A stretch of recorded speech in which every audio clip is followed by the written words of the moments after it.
एक बार की बात है, एक गांव में रवि और उसकी पत्नी रेखा बड़े प्यार से रहा करते थे। रेखा बहुत ही धर्मनिष्ठ और पुजारन थी। वह भगवान शिव की पूजा बड़े सच्चे मन से किया करती थी। यह दोनों अपनी जीवन यापन के लिए खेती का कार्य किया करते थे। एक दिन खेत में कार्य करते समय रवि को बुखार आ गया। तब रवि ने कहा, सुनो रेखा, क्या बात है जी? लगता है मुझे बुखार आ गया है और शरीर भी काफी गर्म है। आप थोड़ी देर आराम कर लीजिए, फिर बाद में काम करते हैं।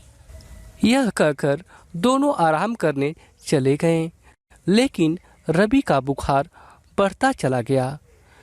परेशान होकर रेखा डॉक्टर के पास गई और डॉक्टर को लेकर आई। डॉक्टर ने दवा दिया, लेकिन फिर भी रवि की हालत में सुधार नहीं आया। तो रेखा ने डॉक्टर से कहा, डॉक्टर साहब, क्या बात है, इनकी हालत में सुधार क्यों नहीं हो रहा है? रेखा जी, मैं क्या कहूँ, मुझे तो कुछ भी समझ में नहीं आ रहा है।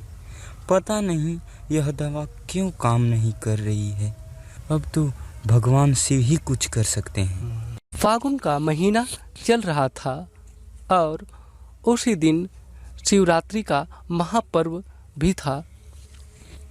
रेखा ने अपने पति के जीवन रक्षा के लिए शिवरात्रि की पूजा बड़े मन, लगन, श्रद्धा और विश्वास से कर रही थी।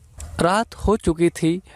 जिस स्थान पर रेखा बैठ के भगवान शिव की पूजा कर रही थी, उसी रास्ते से शिव और माता पार्वती जा रहे थे। तभी उन्होंने ओम नमः शिवाय की जाप सुनाई दी और तब पार्वती माँ ने महादेव से कहा, महादेव, आपको कुछ सुनाई दे रहा है?